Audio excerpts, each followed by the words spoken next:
Hello, आपका स्वागत है आपके अपने यूट्यूब चैनल इकरा जीएस में। आज हम स्टार्ट करेंगे मैथमेटिक्स पढ़ाना, ठीक है ना। जो आपके 2023 के प्रश्न पत्र हैं, डीएलएड एग्ज़ाम में पूछे गए क्वेश्चन हैं, ठीक है ना। ये आपके पूछे गए थे 10/6/2023 को एग्ज़ाम में क्वेश्चन आया हुआ है, ठीक है। उन क्वेश्चंस को आज हम डिस्कस करेंगे। क्वेश्चन नंबर 21 है कि किसी वितरण का बहुलक तथा माध्यक का अनुपात 6:5 है, तो माध्य तथा माध्यक का अनुपात है, ठीक है ना। तो देखिए यहाँ पे दिया हुआ है, क्या क्या दिया हुआ है आपका। यहाँ पे दिया है आपका बहुलक, ठीक है, बहुलक दिया हुआ है। तो यहाँ लिख लेते हैं बहुलक। बहुलक इज इक्वल टू क्या है, 6 इकाई ले लेते हैं हम इसको, 6 इकाई। बहुलक दिया हुआ है 6 इकाई, ठीक है। और आपका माध्यिका कितना दिया हुआ है, ठीक है, माध्यक दिया हुआ है, माध्यक ये दिया हुआ है 5 इकाई, ठीक है। कितना दिया हुआ है, 5 इकाई मान लेते हैं, क्योंकि ये 6:5 के रेशियो में था। कितने के रेशियो में था, 6:5 के रेशियो में था, ठीक है। ये बहुलक और माध्यक। तो देखिए माध्य का फॉर्मूला एक होता है, माध्य का फॉर्मूला, माध्य इज इक्वल टू होता है 3 माध्यक, माध्यक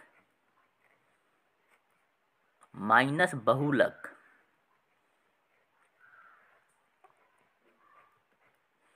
ठीक है। और बट्टे में होता है 2, बट्टा में क्या होता है, 2 होता है, ठीक है। अब देखिए यहाँ पे 3 अब माध्यक क्या है, यहाँ पे 5 इकाई है, तो 5 से मल्टीप्लाई इसको कर देंगे। बहुलक कितना दिया हुआ है, 6, ठीक है। तो 6 यहाँ माइनस कर देंगे और यहाँ क्या करेंगे, बटा में 2 लिख देंगे। तो देखिए 3×5 = 15 हो गया, 15 माइनस 6 और 2, ठीक। तो 15 में से 6 जाएगा तो कितना बचेगा आपका, 9, ठीक है। तो 9/2, तो ये हो जाएगा आपका 4.5, 4.5 आ गया ना। अब कह रहा है कि माध्य और तथा माध्यक का अनुपात क्या होगा। तो देखिए माध्य कितना निकल कर आ गया, 4.5 निकल कर आया है। तो माध्य और माध्यक का अनुपात, माध्यक का अनुपात जो हो जाएगा वो आपका हो जाएगा 4.5:5, ठीक है। अब 4.5:5, अब आप यहाँ पे देख सकते हैं 4.5:5 नहीं है, तो क्या करेंगे, दोनों को 2 से गुना कर देंगे हम। 2 से गुना करेंगे तो कितना हो जाएगा यार, यहाँ पे देखिए 4.5 को अगर 2 से गुना करेंगे तो 9 आएगा, और 5 को हम 2 से गुना करेंगे तो कितना आ जाएगा, 10 आ जाएगा। 9:10, 9:10 है। ऑप्शन नंबर बी इसका बिल्कुल सही जवाब हो जाएगा। क्वेश्चन नंबर 22 है कि निम्न सारणी का माध्यक है, ठीक है। तो यहाँ पर दिया हुआ वर्ग दिया हुआ है आपका और बारंबारता दिया हुआ है। तो यहाँ पर लिख लेते हैं वर्ग, ठीक है, और ये हो गया आपका बारंबारता, ठीक है। इसको शॉर्ट में लिख लेते हैं बारंबारता, इसको फ्रीक्वेंसी होता है, ठीक है। एफ से करते हैं इसको डिनोट। और एक होता है संचयी बारंबारता, ठीक है, संचयी बारंबारता, संचयी बारंबारता, जिसको हम लोग कहते हैं C F, cumulative frequency, cumulative frequency, C F से करते हैं डिनोट। तो देखिए वर्ग कितना है इसका, 3, 4, 6 और 7, ठीक है। बारंबारता ऐसे कितना है, 1, 2, 3 और फिर 2। और इसका संचयी बारंबारता क्या हो जाएगा, पहला हो जाएगा 1, फिर दूसरा में क्या करते हैं, 1 को इसके बाद वाले से फिर ऐड कर देंगे, तो कितना हो जाएगा 1 + 2, ये कितना आ गया, 3 आ गया, ठीक है। फिर हम क्या करते हैं, इस 3 को फिर इस 3 से क्या करेंगे, ऐड कर देंगे। ये वाले 3 को ऊपर वाले 3 से क्या कर देंगे, ऐड कर देंगे, तो कितना हो जाएगा, 6 हो जाएगा, ठीक। फिर अब क्या करेंगे, यहाँ पे लास्ट वाला को, फिर इस 2 को क्या करेंगे, इसके ऊपर वाले से ऐड कर देंगे, 2 को ऊपर वाले से ऐड करेंगे 6 से तो हो जाएगा 8। ठीक है, तो n की संख्या कितनी आ जाएगी, n इज इक्वल टू कितना है पूरा, ये टोटल 8 है। ठीक है, तो देखिए माध्यक हम यहाँ से कैसे निकालेंगे, तो यहाँ पे क्या करिएगा, यहाँ n जो है वो 8 है, इसका मतलब कि ये एक सम संख्या है। तो सम संख्या के लिए क्या करते हैं, एक बार निकालते हैं n/2वां पद, 2वां पद, फिर तथा n/2 प्लस 1वां पद। ठीक है, वह पद, अच्छे से इसको समझिएगा, थोड़ा सा टाइम लग रहा है लेकिन समझ में आपको आ जाएगा अच्छे से।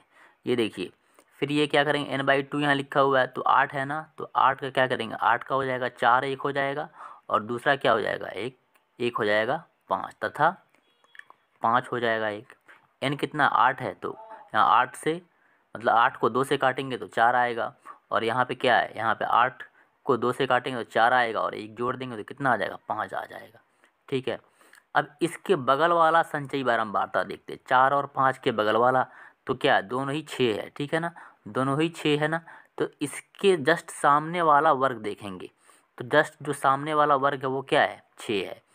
तो चौथा और पांचवा दोनों पद कितना आया है, 6 और 6 आया है, तो इसका माध्यक क्या हो जाएगा, इसका जो माध्यक हो जाएगा 6 + 6 और बटा में 2, कितना आ गया, 12/2 इज इक्वल टू 6। तो इसका जो आपका जो इस सारणी है इसका माध्यक कितना हो जाएगा, 6 हो जाएगा। Option number C is a right answer. Next question देखते हैं, क्वेश्चन नंबर 23। क्वेश्चन नंबर 23 है, यदि x-1 बहुपद x² + ax + 2b का एक गुणनखंड हो एवं a + b = 2 हो तो a और b का मान होगा। तो a और b का मान क्या होगा, तो सबसे पहले हम क्या करेंगे, इसको एक px लिख लेंगे।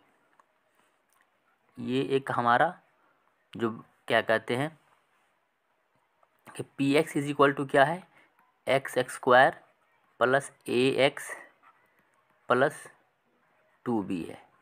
ठीक है, अब इसको क्या करेंगे हम, भाजक इसका क्या हो जाएगा, मतलब एक ये आपका गुणनखंड है ना, ये आपका बहुपद है, px एक बहुपद है, तो इसका गुणनखंड x-1 है, इसका मतलब इसका एक भाजक होगा। ये भाजक क्या हो जाएगा, इसका एक भाजक हो जाएगा x-1, इसका एक भाजक है। ठीक है, तो x = क्या आ जाएगा, x = 1 आएगा। ठीक, तो x = 1 आएगा, तो इसमें क्या करेंगे हम कि इसमें x = 1 को पुट करेंगे, तो x की जगह पे 1 पुट करेंगे तो 1² + a × 1 + 2b। ठीक है, तो ये आ जाएगा आपका 1 + a + 2b। ठीक है, इतना तक आपको समझ में आ गया।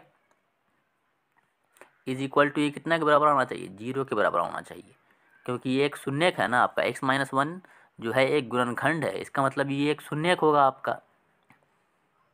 तो ये आ गया a + 2b = -1। ठीक है, और एक दिया हुआ इक्वेशन आपका a + b = 2 दिया हुआ है, a + b = कितना दिया है, 2 दिया हुआ है। ठीक है, तो यहाँ से क्या करेंगे, अब हम माइनस कर लेंगे,